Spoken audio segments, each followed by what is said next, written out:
Okay, I think we're recording now. I think it took me 95 years to make this setup. You would think I know what I'm doing since I've done it in other circumstances before and under other, in different contexts. I've done it before, but really, no, I don't. I don't know what I'm doing. And if you've been listening for some time, you know that that is the name of the game around here. It's that I just don't know what I'm doing, but I'm doing it anyways.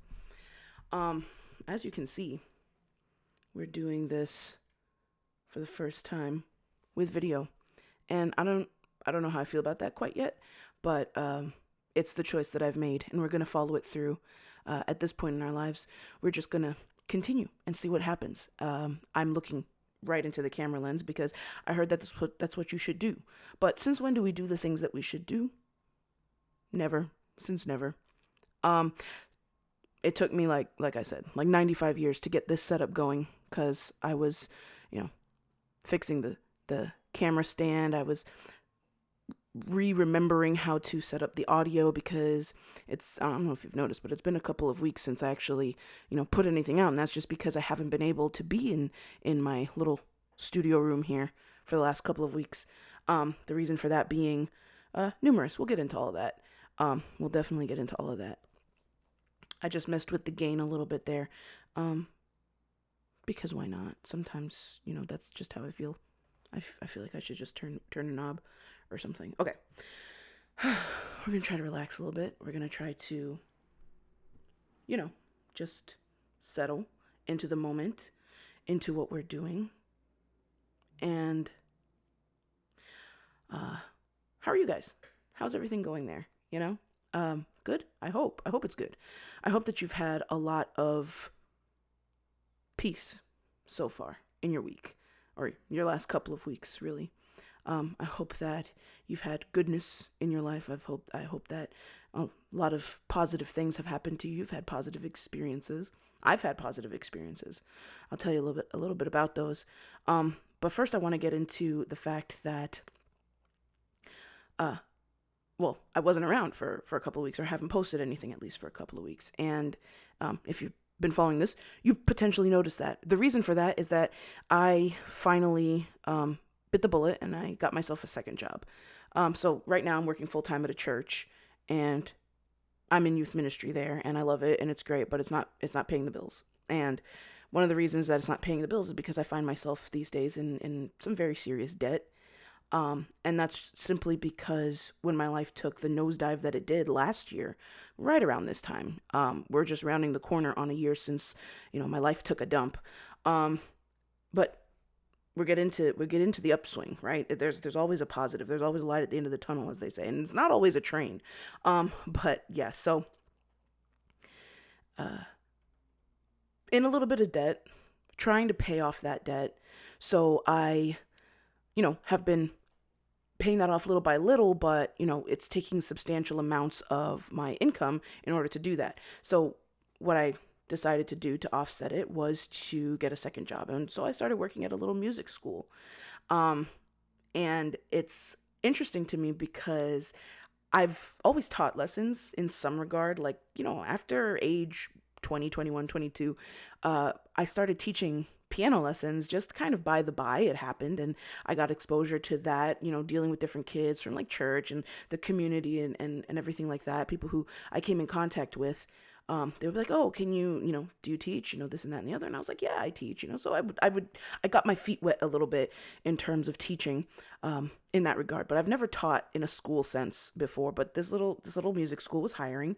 And so but here's the thing is I was putting my resume out there for a whole bunch of other stuff. I was really hoping that I could work remotely from home and, do video editing, remote video editing, that kind of stuff, or web design, all these kinds of things. Cause I have experience in all this stuff. I was like, why not put these skills to use? Okay. So there I was reaching out to all these different things, using several platforms to try to, find jobs and find leads and everything like that. And I found, this little music school, and they said they were looking for a teacher. And I was like, I could teach music. So I went ahead and I applied, and they basically immediately called me, and they're like, hey, would you like to come in for, a trial? So let's see how you do with our students. And so I went in, and it was, it was fine, because, but it was interesting, because I thought what I was walking into was, you know, I was told that I would get 15 minutes with a student, that the owner would be in the room, and she would have the first part of the lesson and teach her student, etc. And then I would teach the second half of the lesson, and she would evaluate how I was as a teacher. Well, what ended up happening actually was that I taught the entire lesson for both of these, students. I had one voice trial and one piano trial student, and it was phenomenally easy. Like, music is second nature to me. It's a language that I speak fluently, and it's something that, I really love. More on that, in a little bit here. But as I was teaching, it was actually kind of fun, and I feel like I haven't had this much fun with music in quite some time.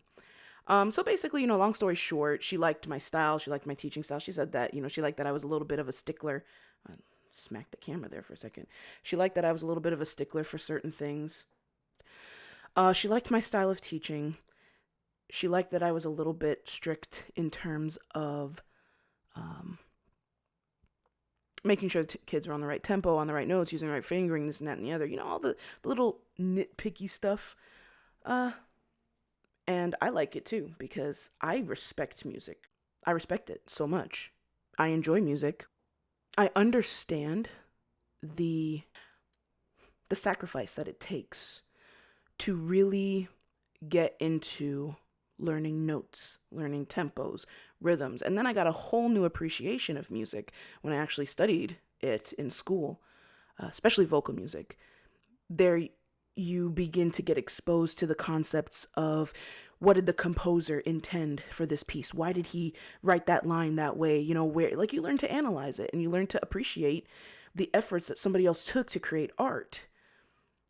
And so when it comes to teaching it, I find it very important to get into all of that nitty gritty, even if it's a younger student, because they have to learn the appreciation somewhere. And as educators, you try to instill that appreciation in them. Okay, that's besides the point.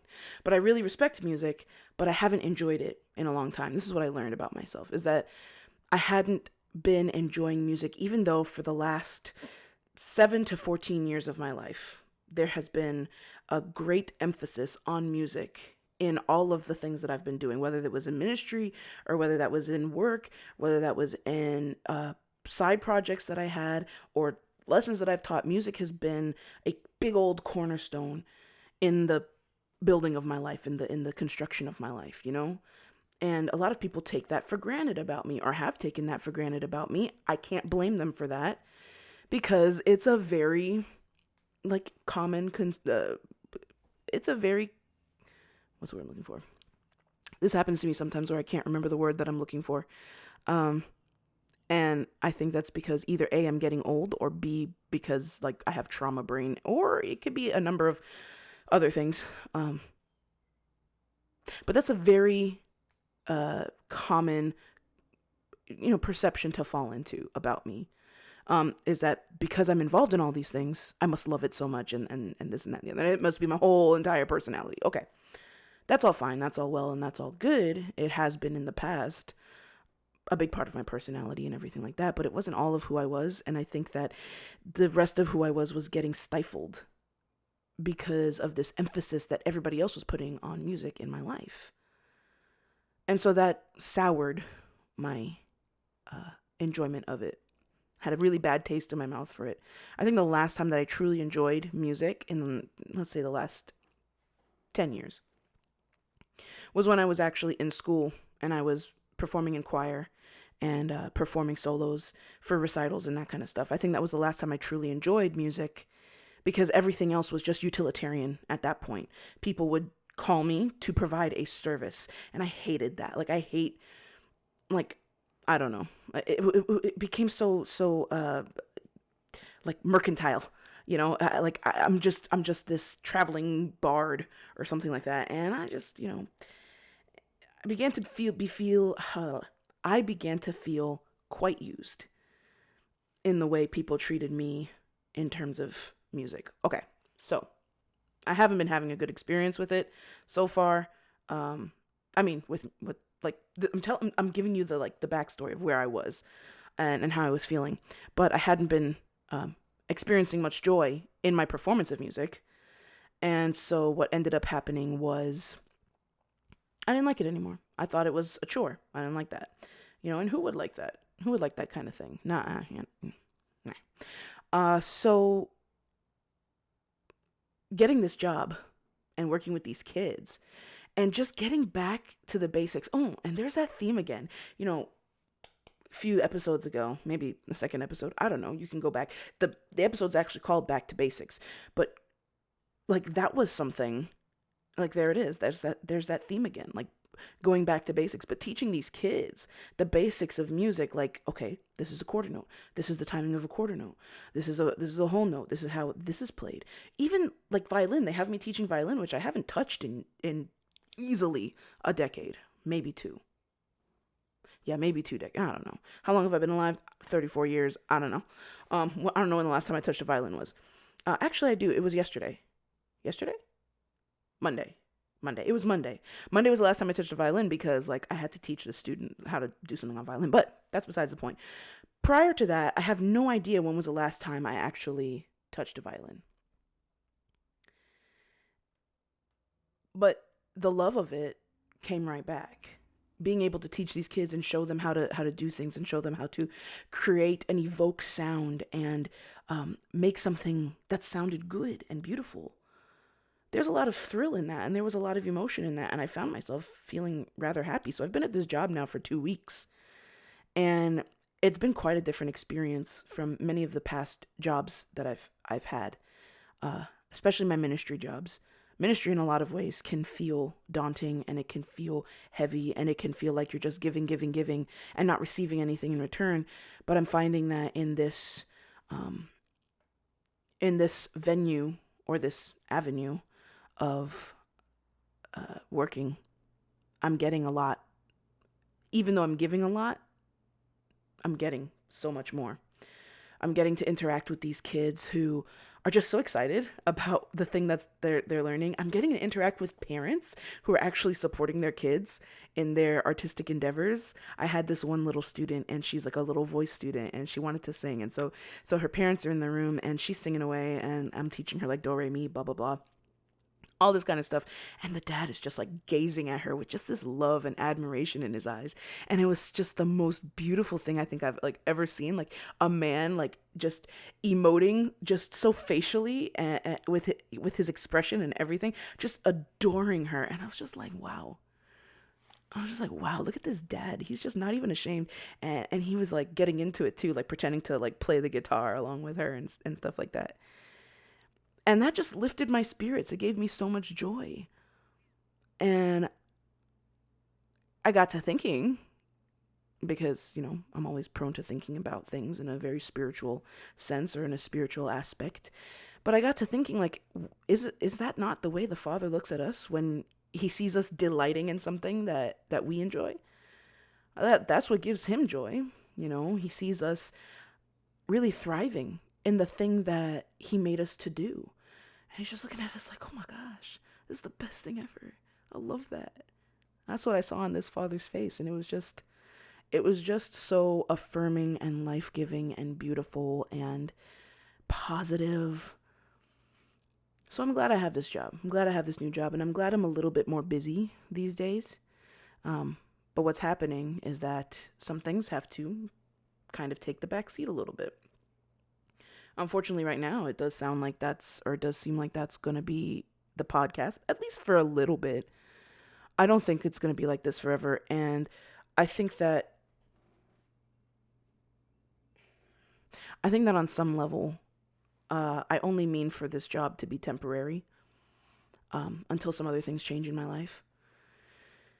But we'll see, we'll see. It's not about my intention. I think one of the things that I'm learning more and more in this season of my life is that it becomes less and less about my intention, what I want, what I'm willing. But it's becoming more and more what I'm willing to give, what I'm willing to cooperate with. I found a lot of solace lately in going to adoration. For those of you who don't know, who aren't Catholic, adoration is when you go to typically a chapel that's dedicated for this sort of thing, and you have the Blessed Sacrament exposed. Now, the Blessed Sacrament in Catholic theology and teaching, the dogma is that is the true presence of God. What does that mean? That is the body, blood, soul, and divinity of Jesus Christ, our Lord. Same as he was in the flesh, walking here. This is the means by which he has provided for us so that he can be Emmanuel, God with us, truly present. So, I've been finding a lot of solace lately going to this adoration chapel nearby my house. And there's so much when you just sit there with God. There's a lot of times that I do pray and I do, meditate on certain things, pray the rosary, journal, read scripture. But I have received so much just by sitting there and gazing at him. And I think that if there's one thing I want to say at this point right now, it's that if you haven't tried this, anyone can go. Anyone can go to adoration. You don't have to be Catholic. Because this is your God. Whether or not you believe in God, he's there.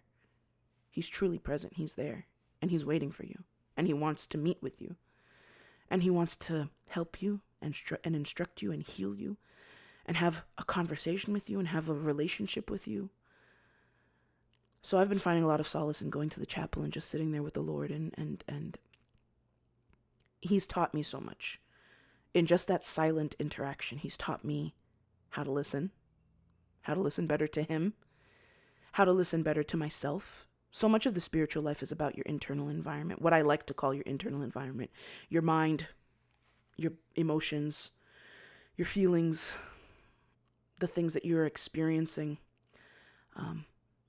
And there are so many saints out there who are much smarter and much more competent than I am, who have written or taught according to their experiences about, what this internal environment is supposed to look like, feel like, sound like when it's in tune with the Lord. And I went to a retreat recently, and I was given a very profound gift, one that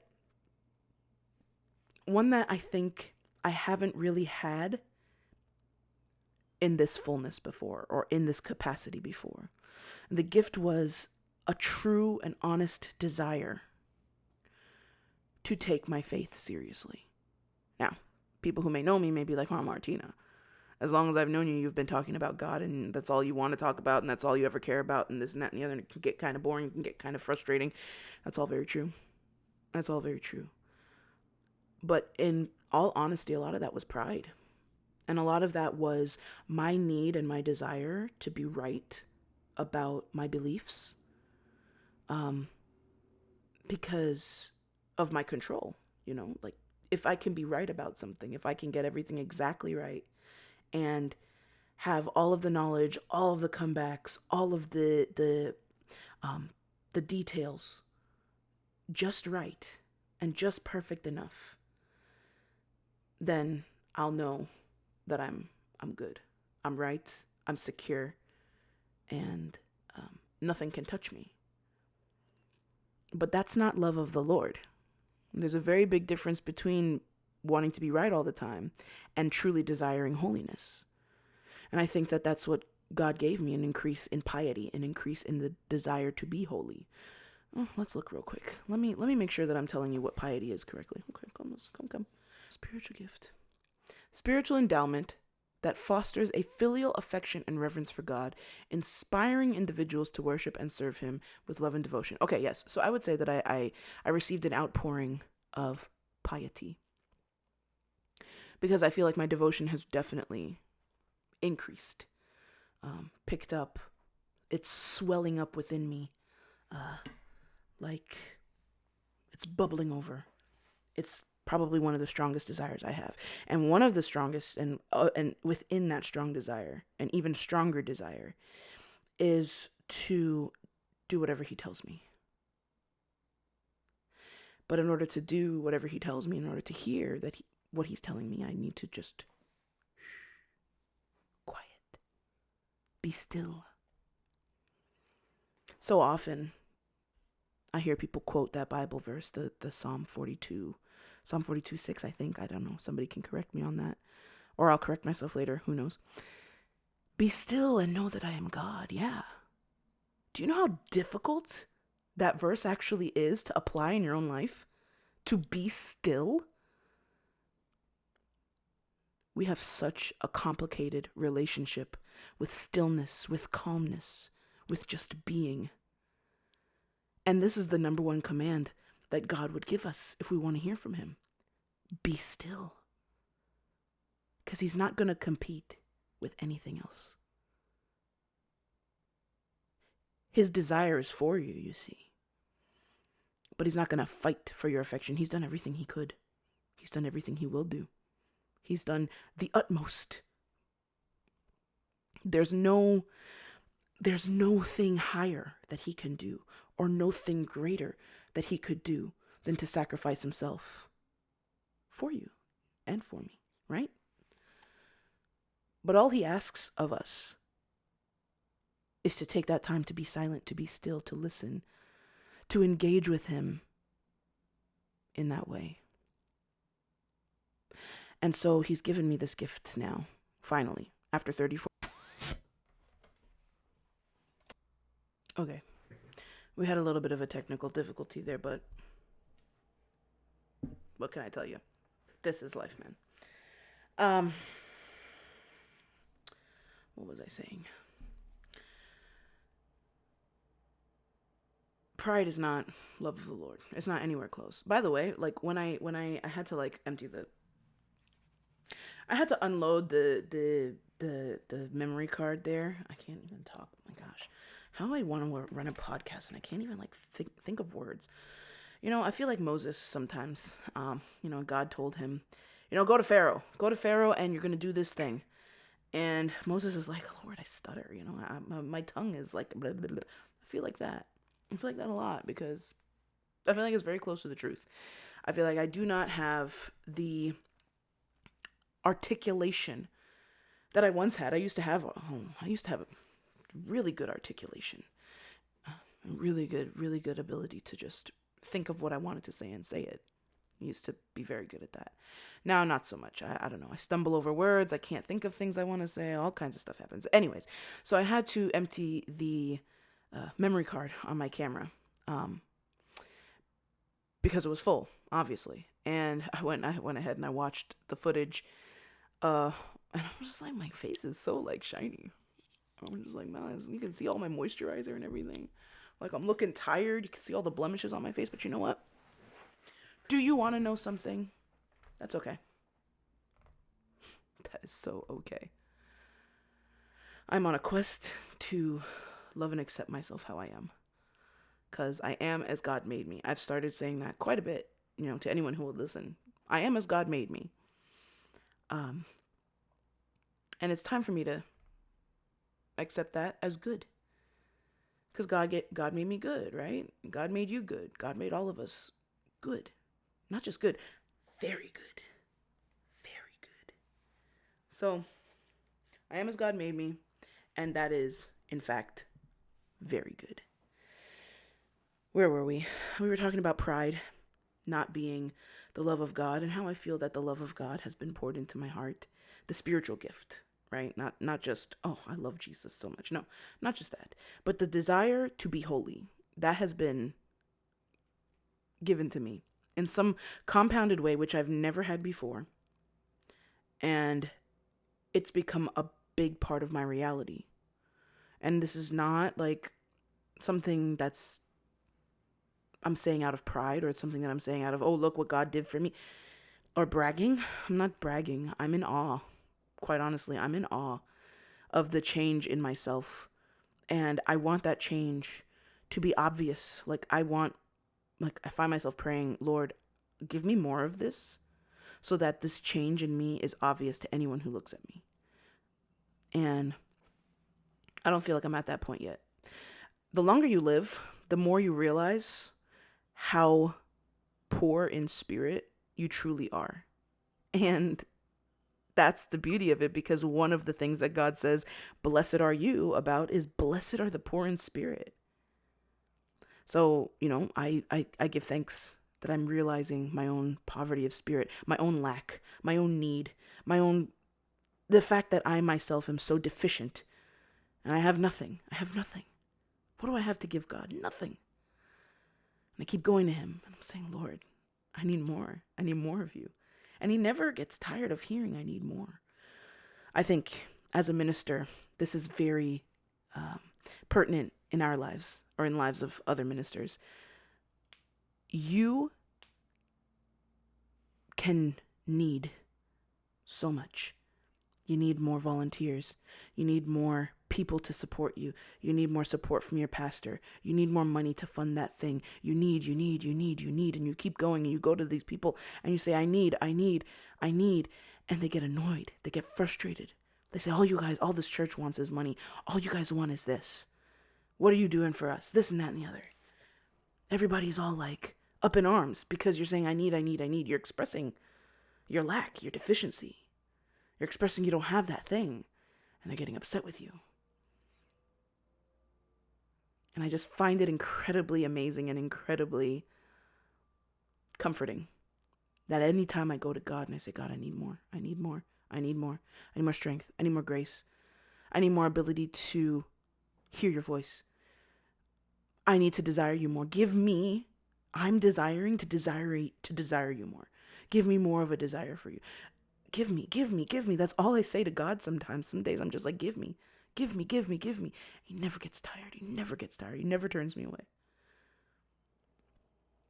It's just phenomenal. It's phenomenal and it's ridiculous and it's absurd. And I don't understand it because this is not how anybody else reacts. But he takes pleasure in being able to provide. And I've experienced that. I've felt that with my senses, with my emotions. I felt that. And I know it's reality. See, I think that there's this stigma against feeling in religion. I think that, especially with our Protestant brothers and sisters, I hear this critique a lot. That you're just searching for a feeling and the music can't be too good because it's just going to give them a hyped up feeling and they're just worshiping this feeling. They're searching for this feeling. How do you experience God? Just answer me a question.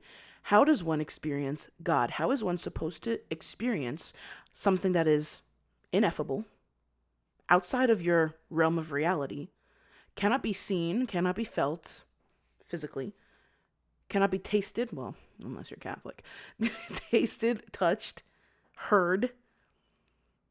There's a sensory reality that's there. What you experience in your heart, what you experience in your emotions, a welling up, an overflow. If you completely say, we're not going to trust our feelings, we're not going to go with our feelings on this, then you are cutting off one of the most important avenues that the Holy Spirit uses to communicate with us. Not good. Not good, my brothers, my sisters. You are robbing yourself. You're robbing yourself of that experience with the Holy Spirit. There's so much that he can do with your sensory experience, your feelings, your emotions, your thought life, your dream life, even like what you daydream about, what you imagine for yourself, aspirations. So much he can do with that if you allow him to, if you let him meet you there in the stillness. We're back to the stillness, right? The most complicated part of being a Christian is being still. I was thinking about this. I actually wrote this down. Let's see if I can find it for you. It's in my notes. I put it in my notes and I'll show you. It's right here. It says, I titled it Notes. Can you see? It's not focusing. It says notes. Okay. Anyways, so I'll go back to my face. Okay. I hear people talk about this quite a bit. I'll just read you what I wrote. Now, I did do this voice to text in the car and it didn't pick up everything. So I'm going to have to decipher it for you. But I said, when God takes the reins of your life, sometimes he will move quickly. Sometimes he'll move so fast that you can't tell what's happening. And, it's like a crazy ride. People have, described this in memes. I've seen the meme of like the little kid holding on to his mom on a roller coaster, and it's like when the Holy Spirit takes control of your life and it's just like a wild ride. Sometimes God does operate like that. It's very quick. It moves very fast. And you're like, whoa, what's happening? But the thing people don't like to talk about, or maybe the thing that we need the most encouraging through, is when he moves slowly. So slowly. Or when he's moving like imperceptibly, and you just feel like you're at a standstill. Dead stop. But it's to our benefit, this is what I wrote, it's to our benefit to think about what is actually happening during those times. When the Israelites were in the wilderness for 40 years, this is going back to Exodus, Leviticus, Deuteronomy, that section of scripture in the Pentateuch, the descriptions of the reality for the Israelites during this time. When the Israelites are in the wilderness for 40 years, because they had disobeyed God, they were wandering. Yes. It was a time that they were not in the promised land. Yes. Things were moving very slowly. They were at a standstill in their lives. 40 years, standstill. But during that time, God is consistently revealing himself to his people. He revealed the plans that he had. He revealed the plans for the temple. He revealed the tabernacle. It was in the wilderness that they construct. I want to make sure I got this right. It was in the wilderness where they got the instructions for the tabernacle and the Ark of the Covenant. Let's look at that.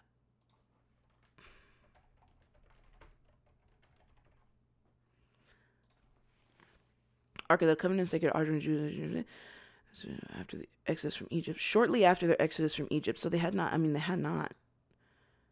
Yeah, it was constructed during their time in the Sinai Desert. Okay, so during this time, God is revealing to them the instructions on how to construct the Ark of the Covenant. What was the Ark of the Covenant for?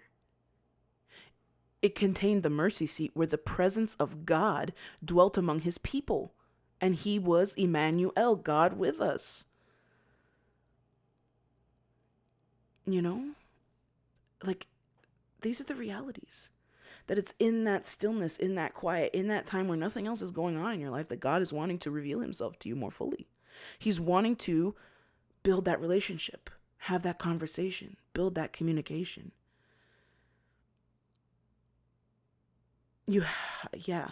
So ultimately, he's teaching them how to love also. Egypt was in itself, it was a captivity. There's a literal sense to that, where they were in captivity, but they were also in captivity to their own lack of love, their own lack of God. How could they have God when they had forgotten him,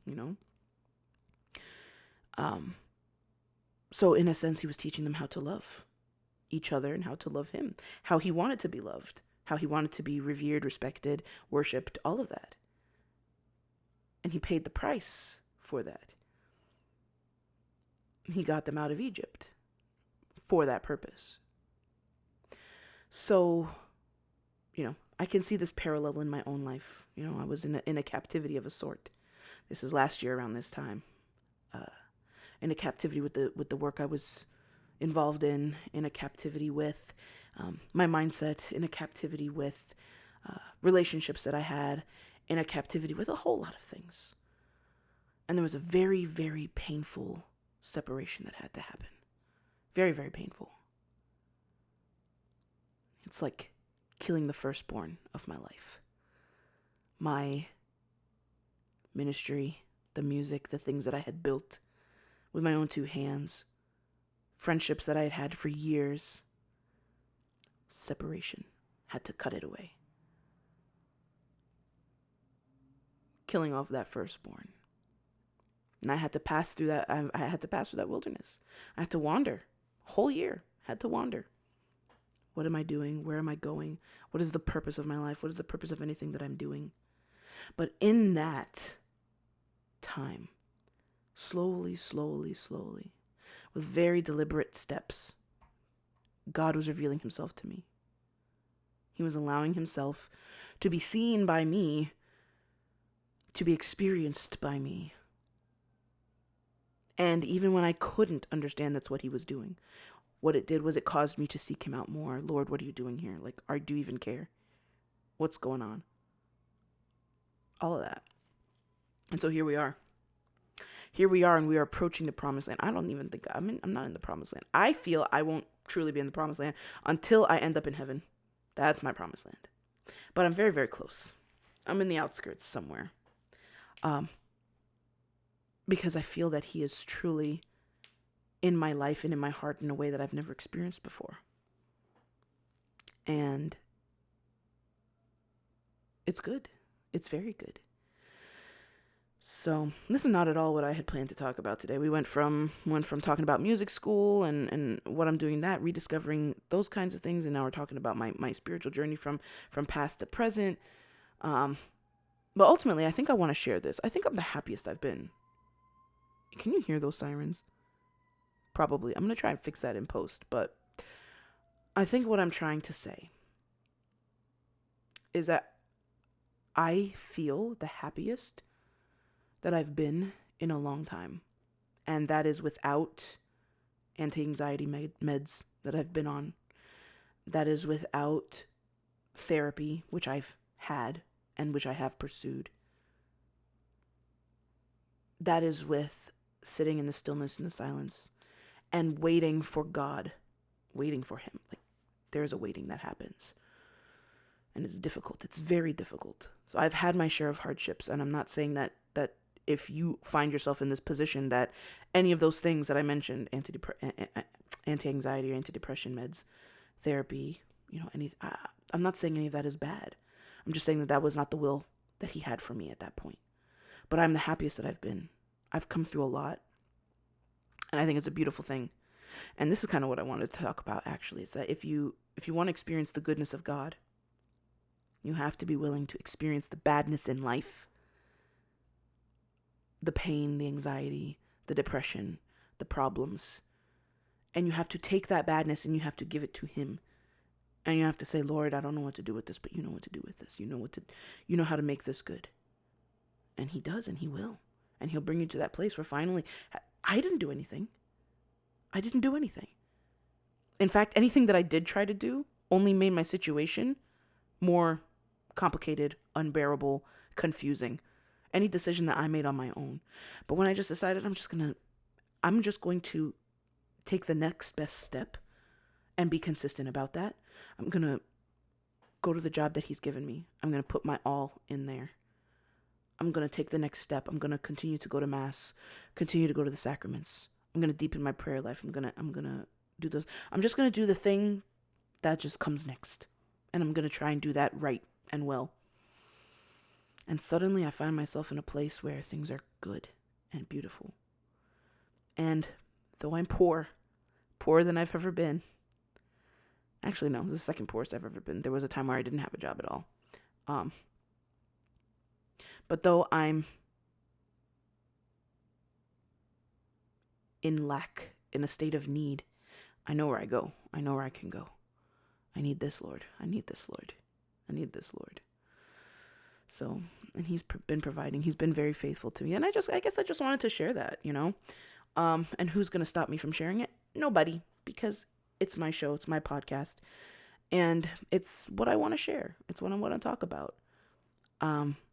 There's going to be other things that I want to talk about very soon. I've got some content kind of planned. I'm finessing it, adjusting it, tweaking it. Because there are some things that I've wanted to share for some time, but I don't want to get so far into details that it just becomes overbearing and complicated and painful to listen to. So I really just have to kind of figure out how I'm going to share that. But there's a catharsis that needs to happen. There's a sharing that needs to unfold, and I'm looking into that. So that this is kind of maybe dipping the toe in the water, because some of the things that I've alluded to here. Losing my job, losing friendships, losing this, all this stuff, it all interplays. And it was all very dramatic and traumatic for me, but I'm trying not to make it that way for you. Sometimes at the end of these things, I find myself wondering if I actually made any sense at all. And I know that's very typical to one of these episodes. If you've been listening for a while, I don't know. But if you've been listening at all and you've listened to more than one of these episodes, I think I kind of end it all like this. Like, I don't know what I'm talking about. I don't know if it makes sense. I don't know if you like it. I don't know if it's going to be received well. I don't know. But you know what? It's okay. That's all right.